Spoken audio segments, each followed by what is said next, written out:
నా సర్వం నీవే చలి పార్ట్ 104. శ్రీలత జడ ఆరాధ్య పట్టుకుంటే తాళి కట్టడానికి బెండ్ అవుతాడు శేఖర్. పేరుకి అరేంజ్డ్ మ్యారేజ్ అయినా అంత పెద్ద ప్రమాదం జరిగాక సంబంధం వద్దు అనుకోకుండా వాళ్ళ పేరెంట్స్ ప్రకాష్ గారి మాట వల్ల వెయిట్ చేస్తే ఎంగేజ్మెంట్ కి తనని భర్తగా అనుకున్న శ్రీలత ఇన్ని రోజులు అతని కోసం ఎంతగానో ఎదురు చూసింది. ఇప్పుడు ఆ ఎదురు చూపుకి బాయ్ చెప్పేస్తూ ఆమె మెడలో మూడు ముళ్ళు వేసి తన దానిగా ఆహ్వానిస్తాడు శేఖర్. మెడలో మెరుస్తున్న సూత్రాల్ని చూస్తూ ఉండబట్టలేక ఏడ్చేస్తుంది శ్రీలత. ఆమె కన్నీళ్లు చూసిన వాళ్ళకి కాస్త బాధగా అనిపిస్తే ఆ కన్నీళ్లు తుడిచి ఆమె నుదుటిన ముద్దు పెట్టి ఇద్దరం ఒక్కటిగా మారిపోయాం శ్రీ అని నవ్వుతాడు శేఖర్.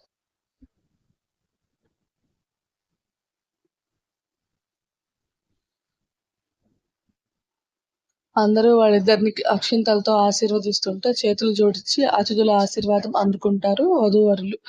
ఆరతి కళ్ళల్లో సంతోషంతో కూడిన ఆనంద బాష్పాలు వెరుస్తుంటే ఆమెను దగ్గరకు తీసుకున్న అర్జున్, మీ అన్నయ్య వెడ్డింగ్ ని ఎంజాయ్ చేయాలి కానీ ఏడ్చి మేకప్ పాడు చేసుకోకూడదు బేబీ. ఇది హ్యాపీనెస్ అర్జున్. హ్యాపీనెస్ అయితే అందరిలో నవ్వుతూ ఉండాలి కానీ ఇలా చిన్నపిల్ల చాక్లెట్ కోసం ఏడ్చినట్లు ఏడవకూడదు అని వెక్కిరిస్తాడు. అతని కడుపులో మోచేత్తో ఒక్కటిచ్చి పక్కకి వెళ్ళిపోతుంది ఆరాధ్య. రాక్షసి అని ముద్దుగా తిట్టుకుంటూ నవ్వుతూ పక్కకు చూసిన అతనికి గడ్డం కింద చేయి పెట్టుకొని తననే చూస్తుంటారు శౌర్య, శ్రవంత్. ఏంట్రా, నీ మాటలు బాగున్నాయని వింటున్నాం, ఈలోగా వెటకారం చేసి వదిలితో గుద్దించుకున్నావు కదా, పాపం జాలి పడుతున్నాం అన్నాయి అని వెక్కిరింతకి కన్సర్న్ యాడ్ చేసి అంటున్న శౌర్య మాటలకి చాలు చాలు, ఎప్పుడు పక్కనోళ్ళ మీద మీ కళ్ళు పోయి నీ పెళ్ళానికి సేవలు చేసుకో అని యాటిట్యూడ్ గా చెప్పి కోట్ సర్దుకుని వెళ్ళిపోతాడు అర్జున్. తప్పించుకోవడంలో మా అన్నయ్య నెంబర్ 1 కదరా పువ్వు, రేయ్ అదే కాబోయే చిన్న బావగారు అని సాగదీస్తాడు. శౌర్యని ఒక చూపు చూసి అక్కడి నుండి శ్రవంత్ వెళ్ళిపోతే నా పెళ్ళాం ఎక్కడుందో అనుకుంటూ వెళ్ళిన అతనికి శేఖర్ వాళ్ళు తలంబ్రాలు పోసుకుంటుంటే శేఖర్ వైపు ఆరాధ్య, అంజలి ఉండి ఎంకరేజ్ చేస్తుంటే శ్రీలత వైపు రితిక, శ్రవంత్ ఎంకరేజ్ చేస్తూ ఉంటారు. అబ్బో మామూలుగా లేదు కదా అనుకుని చెల్లెలికి సపోర్ట్ గా శౌర్య కూడా శ్రీలత వైపు చేరి పెళ్లి కూతురు సైడ్ వాళ్ళకి బాగా వెయిట్ పెంచుతాడు. బావా ఇది టూ మచ్, మీరు నా వైపు ఉండాలి కదా అని అంజలి శౌర్య మీదకి పోతుంది. మా చెల్లెల సైడ్ ఉంటే ఏంటి నీ నొప్పి, మీరు నా సైడ్ ఉండాలి. ఆహా అలాగా, అయితే ఇలా రా అని ఆమె చెవిలో ఈ రోజు రాత్రికి సెకండ్ నైట్ ప్లాన్ చేసుకుందాం అంటే చెప్పు, నీ వైపు వచ్చేస్తా అని మెల్లిగా అంటాడు. అబ్బా మరి ఇలాంటి బిజినెస్ మైండ్ నా మీది, చెప్పండి అని అంజలి శేఖర్ వైపు వెళ్తే 2:3 అన్నట్టు ఉన్న యాడ్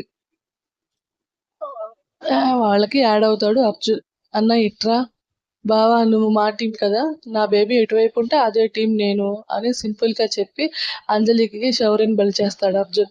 ఊరి దుర్మార్గపు అన్న, ఎందుకు తెగించావురా అని శౌర్య ఆవేశంగా అంటుంటే పెళ్ళాం వైపు ఉంటే తెగించడం ఎందుకు అవుతుందిరా తమ్ముడు.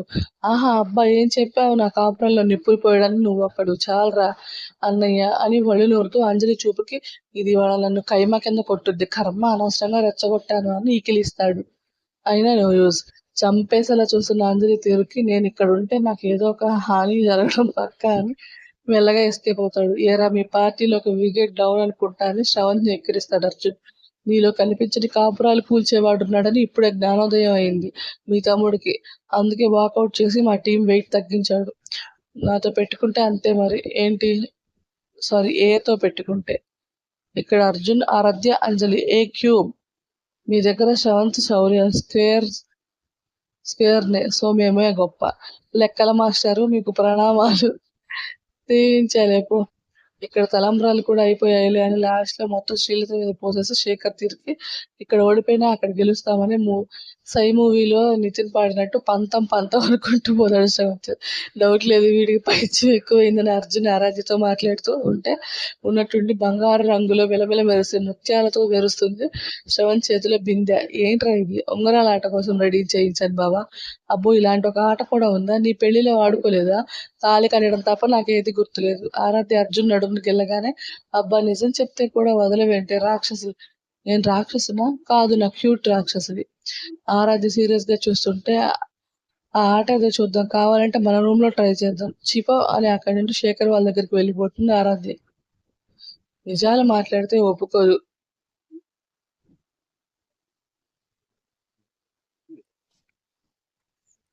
ఈ పాడు లోకం అని అర్జున్ కూడా మండపం దగ్గరికి వెళ్ళిపోతాడు. ఉంగరాల ఆట కోసం సంసిద్ధమవుతారు పెళ్లి కూతురు, పెళ్లి కొడుకు అండ్ వారి అన్నలు, వదినలు, తమ్ముడు, మరదలు. శౌర్యం లాక్కొచ్చింది కానీ శ్రవంత్ నువ్వు మా టీంలో ఉండు మనమే గెలుస్తామని గట్టిగా చెప్పాడు. కానీ ఎదురుగా అంజలి కోసి కారం పెట్టేలా చూస్తుండటంతో ఈ పువ్వుగాడి వల్ల నేను నలిగిపోయేలా ఉన్నానని విసుగ్గా ఏం జరగబోతుందో చూస్తాను. పంతులు గారు బిందులో ఉంగరాలు వేయడానికి రెడీ అయితే అమ్మాయిలు అబ్బాయిలు ఇంట్రెస్టింగ్ గా చూస్తుంటారు.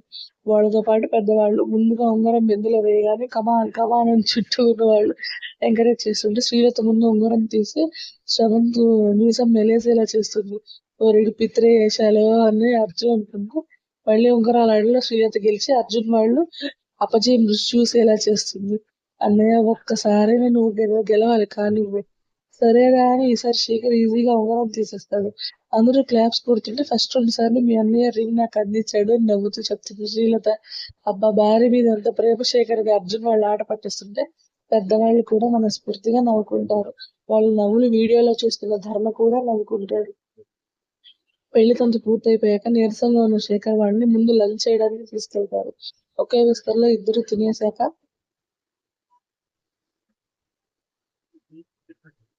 శేఖర్ వాళ్ళ ఫ్లాట్ కి స్టార్ట్ అవుతారు అందరూ. పద్మావతి గారు హారతి ఇచ్చాక గృహప్రవేశం చేస్తుంది శ్రీలత విత్ భర్త శేఖర్. దీపం వెలిగించాక ఇద్దరిని రెస్ట్ తీసుకోమని పంపిస్తారు పెద్దవాళ్ళు. అర్జున్ ఏంటి డాడీ?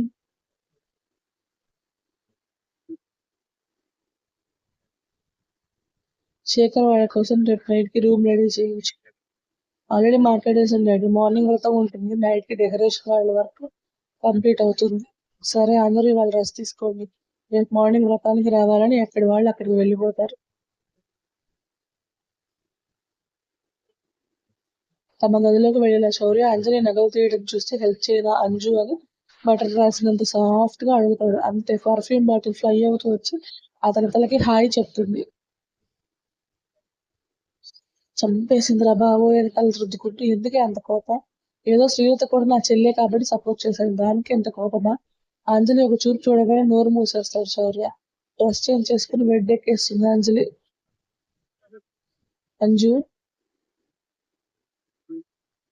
No reaction. అంజు పాప మాట్లాడవే అని ఆమె భుజం మీద గోకడం స్టార్ట్ చేస్తాడు.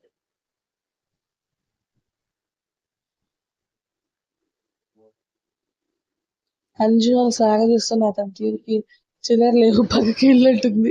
ఛీ నీ ఎంకమ్మ ఎలా కనిపిస్తుంది నీకు? ఆ మొగుడిలా కనిపిస్తే సరిపోదు, మొగుడితో కాపురం కాకపోయినా సరసమైనా ఆడాలి.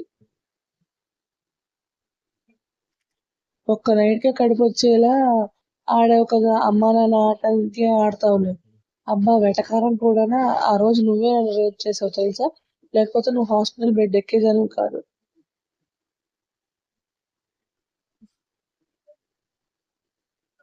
టక్కున పైకి లేచి ఎన్నిసార్లు అంటావయ్యా ఆ మాట? ముందు నువ్వే కదా ముట్టుకుంటూ తర్వాత మప్పుల మీద రెచ్చగొట్టాను, దానికే హాస్పిటల్ బెడ్ ఎక్కేలా చేస్తావా అని శౌర్యం మీద గయ్యమని అరిచి అతని జుట్టు పీకేస్తుంది. అబ్బా చచ్చాను, ఇది ఇవాళ నా బుర్రకు బొక్క పెట్టడానికి డిసైడ్ అయింది అని వాపోతాడు శౌర్య. అతన్ని పక్కకు తోసి సైలెంట్ గా పడుకుంటుంది అంజలి.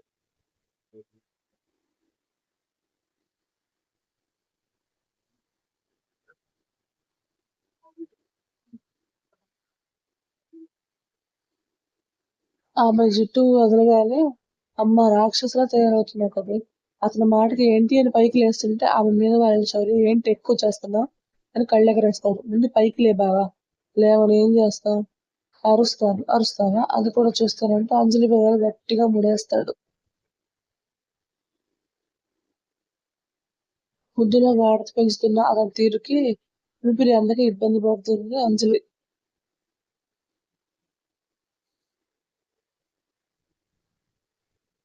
టీషర్ట్ లోపల నుండి నడుము అందుకొని కోపాన్ని పక్కన పెట్టి తాపంతో ముద్దు నుండి సరసానికి దారి వెతుకుతాడు. అతని చేతులు తన నడుము మీద చేస్తున్న నాట్యానికి మెలికలు తిరుగుతూ అతని నుండి తప్పించుకోలేక ఇష్టమైన కష్టాన్ని భరిస్తుంది. స్టోరీ నచ్చితే లైక్ చేసి షేర్ చేసి కామెంట్ చేయండి. ప్లీజ్ సబ్స్క్రైబ్ చేసుకోండి. Thank you. ఆల్రెడీ చెప్పాను కదా గ్యాప్ అయితే వస్తుంది, సో అడ్జస్ట్ అవ్వండి అబ్బా, ప్లీజ్ ప్లీజ్ ప్లీజ్.